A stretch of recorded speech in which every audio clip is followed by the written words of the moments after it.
이제 Q&A 한번 볼게요. 내가 월 한도가 40만 원이었어요.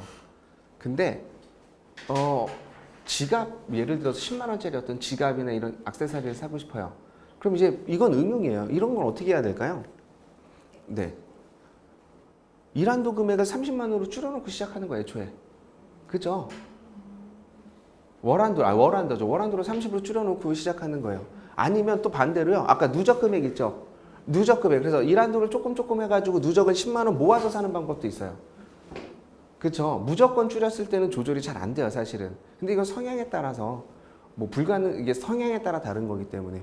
아니면 나는 지출은 도저히 못 줄이겠어. 그럼 그 다음에 뭘 줄이면 돼요? 자산경선 지출. 네, 무조건 적금을 꽉꽉 눌러서 하면 좋죠, 물론. 네, 근데 그러다 병 나는 것보다는 어느 정도 풀어가면서 생활하시는 게 굉장히 중요합니다. 삶은 균형입니다, 균형. 억압이 아니고. 그죠? 네. 그래서 우리가 희망이 있으면 살아간대요. 희망이. 네, 자산 관리도 희망이 있어야 되지 않을까. 자, 이제 지금까지 배운 게 다 요거예요. 첫 번째 시간에 배운 게 뭐예요? 자산 상태표. 두 번째 시간에 배운 게 현금 흐름표. 그 다음에 현금 흐름에서도 변동 지출을 뭘로 쓴다고요? 일한도로 설정해서 쓰더라. 이게 되게 중요합니다. 근데 여기서 다시 한번 말씀드리면 첫 번째 시간에 재무 상태표를 보셔서 아시겠지만 우리 환경에 맞는 가계부를 써야 된다는 걸 말씀을 드렸고요. 그 다음에 무턱대고 자산을 쪼개서 관리하는 것이 아니고 수익률 기준으로 저희가 자산을 관리하는 것도 말씀을 드렸고요. 그래서 아까 볼게요. 질문이 쉬는 시간에 들었던 게 뭐냐면 내가 집을 사야 돼요 말아야 돼요 해서 전세 얘기가 나오셨었는데 전세는 돈이에요 실물이에요? 전세. 그죠. 전세 보증금이에요. 이건 돈이란 얘기예요. 근데 우리는 자본주의에 산다 그랬잖아요. 자본주의는 돈 가치는 떨어져요 올라가요? 떨어져요. 근데 전세 보증금은 거의 전 재산이잖아요. 전 재산의 가치는 떨어져요 올라가요? 떨어져요. 그래서 제가 그냥 무턱대고 집을 사세요. 무턱대고 부동산을 투자하세요가 아니고요. 우리는 어떤 근거를 찾아갈 때 논리로 접근해야 되는데 여기서는 사라 그러고 여기서는 망한다 그러고 여기서는 인구가 준다 그러고 여기는 인구가 는다 그러고 어떻게 판단하냐고요. 근데 데이터를 보면은요. 정확한 데이터를 보면 누가 뻥을 외치는지가 나와요. 제가 이렇게 한번 물어볼게요. 지금까지 정말 신기한 게 있어요. 우리나라의 인구 구조는 쭈운데요. 그저 공개적으로 한번 토론해보고 싶어요. 그래서 그들은 10년 전에 뭐라 그랬어요? 집을 사라 그랬어요? 펀드를 사라 그랬어요? 펀드. 그래서 결과로 볼게요. 그 사람이 어디에 근무하는 사람들이 그런 말을 많이 하던가요? 네, 펀드 판매하는 애들. 그래서 그 펀드를 판매하는 애들은 펀드를 팔아서 펀드를 사던가요? 빌딩을 사던가요? 결국엔 부동산을 사네요? 이 모순, 이율 배반적인 이 모순은 어떻게 판단하실 거냐예요. 그 다음에 되게 인구가 쭌다 그러는데 줄기도 해요. 근데 여기 인구도 종류가 있습니다. 생산성 인구가 있고요. 아니면 노화, 즉 노령화에 대한 인구 문제도 있어요. 그렇죠. 그들이 말한 인구 줄 수도 있어요. 근데 되게 신기한 게요. 우리 영화를 보면은 이번에 엔드게임 영화 보셨죠? 여기는 지구의 인구뿐만이 아니라 전 우주의 인구가 줄었어요, 늘었어요? 아니 이거 하기 전에 그 타노스가 이거 하기 전에 이걸 왜 했어요? 너무 많아서. 인구가 줄었어요, 늘었어요? 늘었습니다. 자, 근데 이게 그럼 우리나라뿐만 아니라 전 지구의 인구는 줄어요, 늘어요? 계속 늘어요. 이게 도대체 앞뒤가 하나도 안 맞네요. 실제로 인구가 느는데 인구가 줄은데요. 우리나라 인구가 줄 수는 있어요. 생산자 인구가 줄는 건지 어떤 인구가 줄는 건지 봐야 돼. 근데 결국에는 인구가 팽창하거든요. 그 팽창하는 인구가 예를 들어서 우리나라 인구가 그렇게 자꾸 줄어들면 수입도 할 수 있겠네요. 그래서 지금 우리나라가 옛날에는 토종 이런 걸 되게 강조했어요. 그죠? 요즘엔 뭘 강조하죠?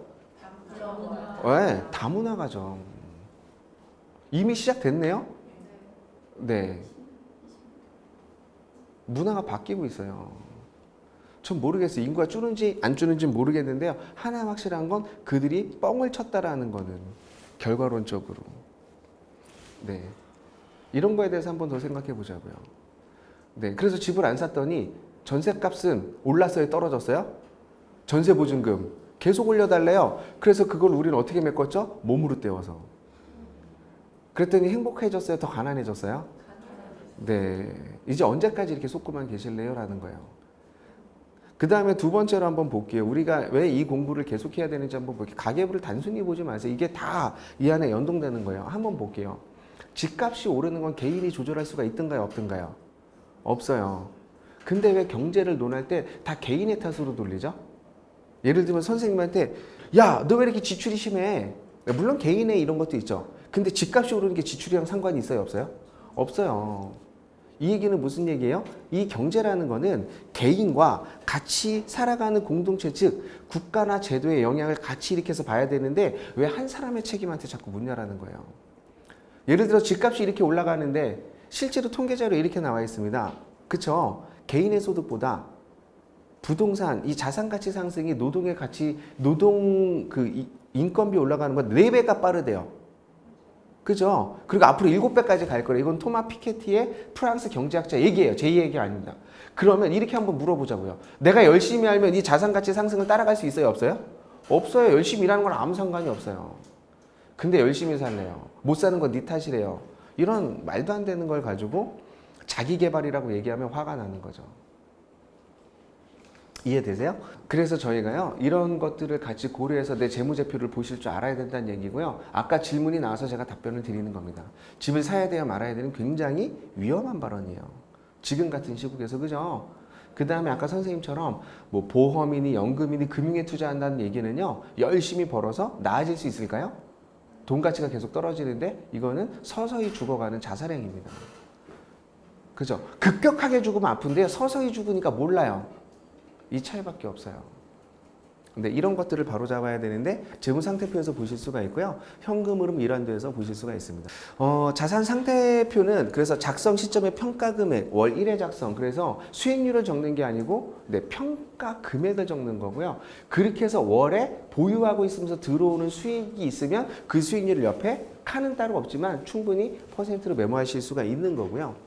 현금 흐름표는 기간을 기준으로 해요. 그래서 언제부터 언제까지 얼마 들어오고 얼마 쓰고 얼마 남았어가 기준입니다. 그죠? 그래서 수익과 지출 대비 수익이 났어 안 났어 남았어 안 남았어 이걸 보는 거고요. 네, 남은 만큼 자산이 증가되더라. 일환도 가계부는 사람들이 카드를 써요 현금을 써요 이렇게 말씀을 하시는데 이거보다 중요한 게 지출을 더하지 말고 처음부터 얼마까지 써도 돼를 결정해 놓고 쓰자. 네, 이거를 더 세분화시키자. 개인인지 가족인지. 네, 원래는 개인을 다 해놓고 가족을 묶어버리면 되게 쉽잖아요. 그럼 이제 그 문제의 원인이 누군지도 나오고. 네, 그래서 한도가계부를 쓰자. 요것을 저희가 지금 어플로 개발 중에 있습니다. 네, 들어갈 거예요. 자, 그래서 이게 어떻게 연동되는지 한번 볼게요. 자산상태표, 현금흐름표의 변동지출, 자산형성지출인데 자산형성지출은 재무제표에 자산이 늘어가는 자산형성지출은 자산이 늘어가는 걸로 가고요. 변동지출은 일환도가계부의 한도, 월한도로 가서 일환도가 이렇게 이제 양쪽으로 캐시플로에서 양쪽으로 구분이 되더라라는 걸 보실 수가 있고요. 혹시 이제 가계부 쓰는 거에 대한 질의응답을 한번 하도록 하겠습니다. 질문 있으시면 받을게요. 네, 이제 다 쓰실 수 있을까요? 이벤트성 같이 주시게요. 1년에 한두 번 쓰는 네네네. 네. 그런 것들은 따로 저축을 하는 분이라든지 네. 아니면은 그냥 변동지출 그날 써버리나. 아까 뭐가 있었냐면 여기입니다. 항목을 적고요. 그 다음에 예상되는 금액, 뭐 50이면 50, 100. 그 다음에 현재 내가 나가야 될 돈을 위해서 얼마를 모았는지, 모자른 돈은 얼마인지, 요걸 한 달에 한 번씩 파악해 주는 거죠. 매월. 이해되시죠? 네. 그래서 거기다 미리 적어 놓으시면 여기도 파악이 되죠. 우리는 지출 항목을 적을 때 네. 고정도 아니고 변동도 아니고. 그렇죠. 그래서 이게 이제 약간 잉여 자금이 또 있어요. 밑에 자세히 보시면. 그걸로 하셔도 되고. 네, 이건 이벤트 지출이에요. 그래서 어떻게 보면. 근데 엄밀히 말하면 1년에 한 번 고정적으로 나간다 그러면 고정 지출로 잡으셔도 돼요. 이해되시죠? 그래서 그거를 그 달에 한 번에 부담하기 어려우니까 100만 원, 예를 들어서 계산하기 편하게 한번 120만 원짜리다가 월에 10만 원씩 고정 지출을 잡아서 모으셔도 상관없어요. 네.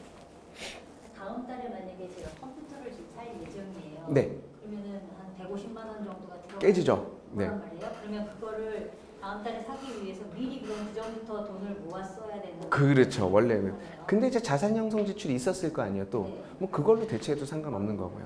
네. 근데 원래는 그런 것들을 이렇게 미리 해놓고 미리 모으는 것도 좋은 방법이긴 하죠.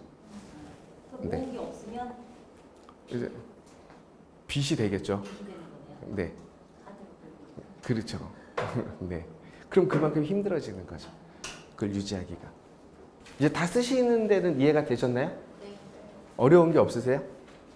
요거는 실제 사례입니다. 그래서 뭐 멀어서 잘 안 보이실 텐데 그냥 큰 것만 볼게요. 이분은 부채가 4,200이고요. 네, 순자산이 4,600. 그러니까 이제 여기 보면 전체 자산은 8,860이고요. 여기 보면 부채가 4,200, 순자산이 4,600인데 이 재무제표를 저희가 바로 이렇게 바로 잡는 거예요. 여기가 이제 그분이 써주신 거고 여기가 제가 수기로 작성하면서 바로 잡는 건데요. 순자산 4,600은 변함이 없어요. 그죠? 근데 뭐가 있어요? 자산이 줄고요. 네, 그 다음에 뭐가 줄었죠? 부채가 줄어요. 아까처럼 뭘 했어요? 있는 자산을 털어서 뭘 갚아요? 빚을 갚는 거예요. 그렇죠. 그래서 여긴 또 캐시플로우를 같이 보는 거예요. 재무제표만 되는 게 아니고요. 두 가지를 같이 봅니다. 그래서 캐시플로우에서 고정지출 75만 원이 50으로 줄었는데 이분은 뭐가 줄었냐면 보험료가 좀 줄었어요. 네, 많은 분들이 오해하시는 게 있는데 보험료를 너무 과하게 내시는 게 우리나라의 첫 번째 특징인데요. 다시 한번 말씀드리지만 4인 가족 보험료가 30만 원을 넘으면 뭔가 심각히 잘못되어 있다 이렇게 보시면 됩니다. 네, 그거에 대해서는 저희가 생각하는 경제 때 말씀을 다 드렸으니까 이미 강의를 다 들은 전제하라고 저희가 말씀을 드린 거고요. 뭐 만약에 뭐 이해가 안 된다 하시면 저희 아주 친절한 유료 강의 4회가 있으니까요. 들어보시면 또 다 나와요. 그 다음에 변동지출, 먹는 거 입는 거 하나도 안 줄였어요. 그죠? 그리고 자산 형성 지출이 여기서 줄인 게 늘어난 게 있고요. 잉여자금 포함해서 70만 원에서 130만 원까지 최대한 끌어올린 겁니다. 네. 제가 참고로 하나 말씀드릴게요. 되게 중요한 게요. 캐시플로 100, 자산 형성 지출 100은요. 여기 계신 분들 누구나 그렇게 어렵지 않습니다. 그죠? 태역생 같은 경우에는 왜 어렵냐면요. 이미 집을 사셨어요. 그쵸? 그래서 이미 부채 상환 비율로 나가는 거기 때문에 자기는 좀 여유가 있는 거예요, 사실은. 그래서 그렇게 이제 자책 안 하셔도 돼요. 남들은 집이 없기 때문에 그렇게 아둥바둥 쓰는 거고요. 자기는 집이 있으니까 난 좀 여유 있게 이렇게 해도 상관없어요. 그러니까 즐기시면 돼요. 그러니까 자기에 맞는 거라는 거지 무턱대고 남이 한다고 막 따라할 필요는 없어요. 되게 여유 있는 거예요. 자, 그래서 여기 보시면 제가 왜 적게 벌어도 잘 사는 노후 10년이라는 말씀을 드렸냐면요. 자산 형성 지출이 100만 원만 넘어가도요. 우리는 어느 정도 경제적으로 잘 살 수 있는 기회를 누구나 갖고 있더라. 은퇴할 시점에는요. 그래도 63빌딩까지는 아니어도 노후에 돈 걱정 없는 건물 정도, 월세 나오는 건물 정도는 가질 수 있더라. 그 다음에 더 좋은 건 뭔지 아세요? 우리가 이렇게 돈 하는데 제일 좋은 거는요. 이거는 뭐 제가 정치적 성향을 떠나서 그냥 우리끼리 한번 생각해 볼게요. 죽을 때까지 돈이 나온다 그러면 이렇게 돈 걱정을 할까요? 그죠? 죽을 때까지 돈을 주는 제도가 있어. 그게 뭐죠? 국민연금, 개인연금 말고요. 국민연금입니다. 그래서 이 제도가 너무 튼실해서 신뢰가 생겨서 우리가 죽을 때 노후에 여유 있게 쓸 수 있고 이게 죽을 때까지 돼서 자녀들도 돈 걱정이 없는 사회가 된다면 지금처럼 이렇게 모여서 주말에 고생스럽게 재테크를 공부하지 않아도 되는 사회, 이게 진짜 좋은 사회 아닌가요? 근데 이게 불가능하지 않거든요. 그래서 우리가 조금씩 공부하는 시간을 가지시면 이게 충분히 가능합니다. 네, 부가 한쪽으로 쏠리는 것만 막아도요. 근데 어느 정도는 가능해요. 그렇다고 저는 빨갱이가 아닙니다. 네, 저는 대한민국 사람입니다. 이런 분배 얘기만 나오면 자꾸 빨갱이 취급을 하셔가지고요. 조심스러워요. 이거는 되게 재미있는 사례입니다. 4년 전에 생 가계부예요. 근데 저희 부동산 투자 오늘 오전에 스터디 있었거든요. 그 강사분의 가계부입니다. 이렇게 실명을 거론해도 되나 모르겠네요. 안 돼요? 네, 그럼 편집. 아무튼, 근데 그분이 다 오픈해 주셨어요. 네, 지난번에도. 뭐가 있었냐면요. 이분이 좀 운이 좋았던 것도 있었고 여러 가지가 있었는데요. 첫 번째는 금융 비용이 엄청 높았어요. 대출이 되게 많았고요. 심지어 막 카드 대출, 보험 약관 대출, 신용 대출, 무슨 대출해서 캐시플로우가 되게 엉망이었습니다. 그래서 순자산이 5,400밖에 안 됐었어요. 네, 이거는 여기서만 오픈하는 게 아니고 다른 데서도 오픈해 주셔가지고 지금은 제가 재산이 얼마인지 몰라요. 그때 당시에 상담했던 거예요. 네, 그 16년 8월이고 17년 7월이에요. 근데 말씀하신 대로 1년 만에 자산이 2억 정도가 늘었는데요. 이거는 투자해서 늘어나는 것도 있지만 일단은 캐시플로우를 잡은 것도 있고요. 그 다음에 여기 보험 같은 걸 해약하면서 기타 자산이 늘어난 것도 있습니다. 이해되시죠? 원래는 아까 자산으로 안 잡혔잖아요. 근데 이제 자산으로 안 잡혔는데 그걸 자산으로 만들어낸 거죠.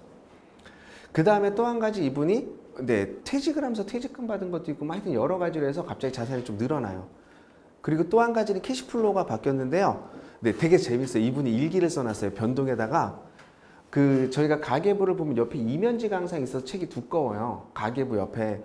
근데 거기에 일기를 써놨는데요. 대책 없이 마구 씀.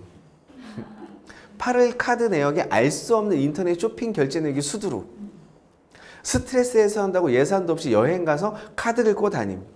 술값도 너무 많음. 그래서 잉여자금 빵원. 요걸 반성합니다, 이분이. 실제로.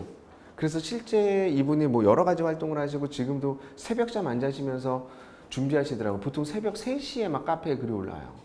진짜 열심히 살아요. 근데 이분이 하나 다행인 거는요. 이렇게 해서 캐시플로우가 잉여자금 볼게요.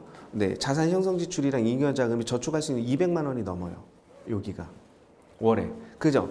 잉여자금 13만 원인데 193만 원에 그냥 원금 상환하는 거 13만 원에서 합치면 200만 원이 이제 투자 여유 자금으로 캐시플로우에서 잡힙니다. 이게 엄청난 거예요, 사실은. 1년에 2,400이 모이는 거고요. 그래서 이분은 실제 거래를 하시면서 투자를 하시고요. 그거를 기초로 해서 이제 교육을 하시는 나눔까지 갖고 계세요. 그래서 오늘 오전에도 교육을 하고 오신 걸로 알고 있습니다. 아무튼 그렇게 해서 이제 여기서 저희가 그 다음을 나가야 되는 게 소득 자산이에요. 돈이 돈을 번다잖아요. 아까 재무상태표에서도 저희가 수익률을 적긴 하지만 그걸 조금 더 구체적으로 내가 얼마를 모았을 때 얼마가 들어오는구나. 그래서 어느 시점이 되면 은퇴를 할 수 있겠구나가 나옵니다. 그래서 여기서 포인트는 뭐가 있냐면요. 되게 중요한 거예요. 우리는 경제적으로 언제 편했으면 좋겠어요? 늙어서가 아니라니까요. 근데 지금이에요. 그래서 노후로 미루는 것도 우리는 교육을 잘못 받은 겁니다. 왜 노후에 돈이 많아야 돼요? 지금부터. 하루라도 빨리. 그죠? 지금 당장입니다. 그래서 그런 부분에 있어서 저희가 이제 소득자산 관리를 어떻게 해야 되는지 한번 배워볼 거고요. 그거에 대해서 가계부를 어떻게 쓸지도 한번 공부해 보도록 하겠습니다.